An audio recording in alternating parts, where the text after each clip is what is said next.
À Alexandrie, la ville fondée par Alexandre le Grand, l'égyptologue britannique Chris Nunton enquête sur l'ascension au pouvoir de l'un des plus célèbres pharaons d'Égypte.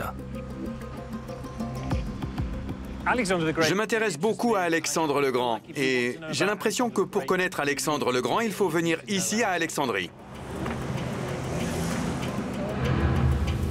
Alexandre a fondé Alexandrie sur la côte méditerranéenne en 331 avant Jésus-Christ. Alexandrie est devenue la capitale de l'Égypte et s'est développée jusqu'à devenir l'une des plus importantes villes de l'époque.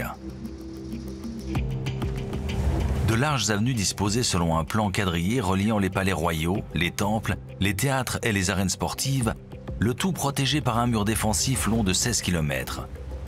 Une chaussée reliant le continent à l'île de Pharos avec des ports distincts pour les flottes commerciales et les flottes militaires. Un phare majestueux perché à plus de 100 mètres au-dessus du niveau de la mer, l'une des 7 merveilles du monde antique. Chris se rend au musée national d'Alexandrie pour voir quel trésor datant de l'ancienne Alexandrie pourrait lui en apprendre plus sur l'ascension au pouvoir d'Alexandre le Grand. Parmi les nombreuses statues de pharaons égyptiens, Chris vient d'en repérer une qui ne semble pas à sa place. Je trouve ça extraordinaire. Cette statue a été découverte récemment tout près d'ici. Il s'agit d'une statue en marbre d'Alexandre le Grand. Dans sa main droite, il tient ce qui ressemble à une lance ou à une arme quelconque. Ça fait bien sûr référence aux prouesses militaires d'Alexandre. Mais ce qui est frappant, c'est que même s'il était pharaon d'Égypte et que la statue a été retrouvée ici, à bien des égards, elle ne ressemble pas à une statue égyptienne classique. Les pharaons égyptiens étaient représentés habillés et portant des objets symbolisant leur appartenance royale. Leurs statues les montraient debout ou assis dans des poses formelles et surtout, elles étaient bien moins réalistes que celles d'Alexandre. Il y a du mouvement ici, ce qui contraste avec les statues très rigides des rois égyptiens qu'on a l'habitude de voir. Il s'agit d'une statue de style grec, parce qu'Alexandre lui-même était grec. Né en 356 avant Jésus-Christ, Alexandre grandit dans le royaume de Macédoine, au nord de la Grèce. Il est l'élève du grand philosophe Aristote. Après l'assassinat de son père, Philippe II, Alexandre, alors âgé de 20 ans, accède au trône. Ses ambitions militaires le conduisent à mener de vastes campagnes afin de conquérir des territoires au sud et à l'est de la Grèce.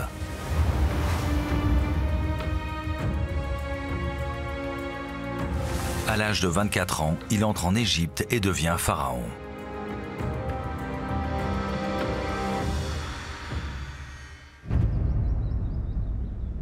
À son apogée, l'armée égyptienne compte près de 100 000 hommes. Mais les archives ne font état d'aucune bataille meurtrière. Comment ce jeune roi et chef militaire grec a bien pu devenir pharaon d'Égypte?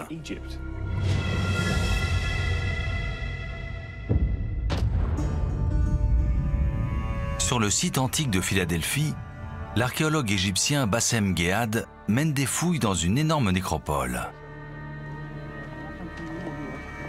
La cité a été fondée peu après l'arrivée d'Alexandre en Égypte. Bassem travaille à Philadelphie depuis maintenant 6 ans. L'an passé, il a inspecté plusieurs tombes inexplorées et a découvert une étonnante momie datant de la période qui a suivi Alexandre le Grand. Il souhaite savoir comment l'arrivée d'Alexandre a transformé la vie des Égyptiens. Il pense que la réponse se cache peut-être parmi les tombes de Philadelphie.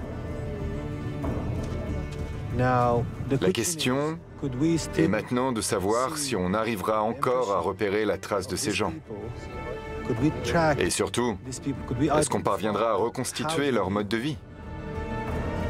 Bassem, accompagné d'un petit groupe d'ouvriers, passe toute la saison de fouilles en plein désert. C'est la famille des fouilles. On passe 2 mois entiers dans le désert. Ces gens viennent de partout, notamment d'Égypte. Mais on se comprend bien. On sait pourquoi on est là, et surtout, on sait ce qu'on est venu chercher. Son équipe a déjà fait une découverte inhabituelle. Le sommet d'une tombe circulaire qui s'étend sous terre. C'est quelque chose d'unique et de totalement nouveau pour nous. La plupart des structures de la région sont rectangulaires, mais celle-ci est de forme circulaire. La structure est l'une des plus grandes jamais mises au jour par Bassem dans cette nécropole. Il pourrait s'agir d'une sculpture intacte contenant une momie ainsi qu'une collection d'objets funéraires. L'équipe se met au travail, retirant prudemment la terre et prenant toute une série de mesures. Le mur fait 70 cm d'épaisseur. C'est noté, Abdullah? Les murs épais et la précision de la structure suggèrent que cette tombe a nécessité une grosse somme d'argent. C'est incroyable, parce qu'il s'agit d'un cercle parfait. Le rayon est le même, quel que soit le point de mesure.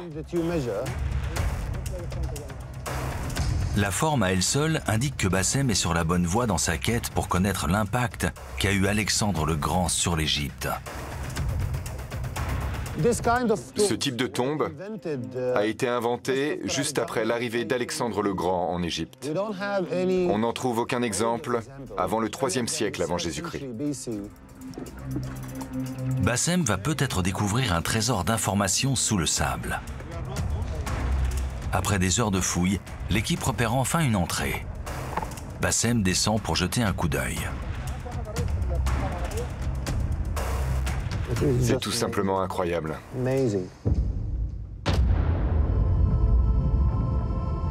À Taposiris Magna, à l'ouest d'Alexandrie, Kathleen Martinez explore un immense complexe de temples datant de l'époque d'Alexandre le Grand. Cette saison promet d'être incroyable. Il y a 17 ans, Kathleen a abandonné une carrière d'avocate pénaliste en République dominicaine pour mener des fouilles ici. La première fois que j'ai vu Taposiris Magna, j'ai tout de suite su que c'était un site important. Cet endroit représente tout pour moi. Le temple a été construit seulement 50 ans après la mort d'Alexandre. L'immense complexe fait la taille d'un pâté de maison. Il est dédié au roi et à la reine des dieux Osiris et Isis. Au cours des années précédentes, Kathleen a scanné et fouillé les moindres recoins du site. Cette saison, elle s'intéresse plus particulièrement à une tour située à l'extérieur de l'enceinte du temple, construite à peu près à la même période. Elle ressemble à l'une des structures les plus célèbres de l'Alexandrie antique. L'historien grec Strabon a décrit en détail le phare d'Alexandrie. Ici, on retrouve les mêmes caractéristiques en miniature. La fonction du petit phare de Taposiris Magna demeure un mystère. Il ne possède pas toutes les caractéristiques du phare d'Alexandrie. La mer Méditerranée est de ce côté-ci. Il se trouve donc du mauvais côté de la colline. Et il est entouré de tombes. Alors, qu'est-ce que ça peut être? L'équipe de Kathleen creuse à la base de la tour. Elle vient de faire une découverte importante sous un monticule de pierre du côté sud. Je me tiens juste sous la structure du phare. On dirait une grotte. Mais après avoir enlevé tous les gros blocs à l'extérieur, on a réalisé qu'il ne s'agissait pas d'une grotte, mais d'une tombe. Un tombeau magnifique. Au milieu des gravats et des débris, Kathleen a découvert un grand sarcophage. Au cours de nos fouilles, nous avons découvert des morceaux de marbre qui recouvraient tous les murs. Suite à cette découverte, on s'est dit qu'il ne s'agissait peut-être pas d'un vrai phare, mais d'un phare symbolique.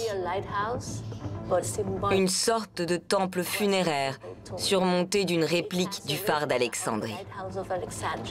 Il s'agit d'une tombe onéreuse. Qui pouvait se le permettre?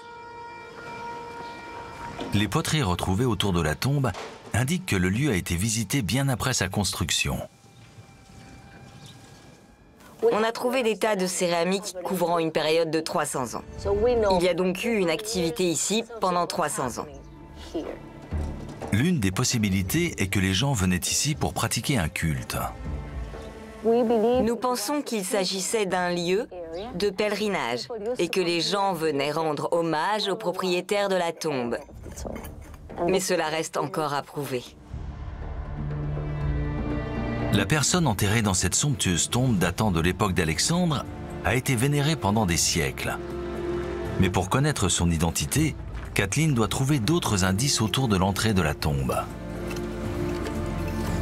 Cette zone date de 2000 ans. Personne n'y a jamais touché. On ne sait pas ce qu'on va trouver là-dessous.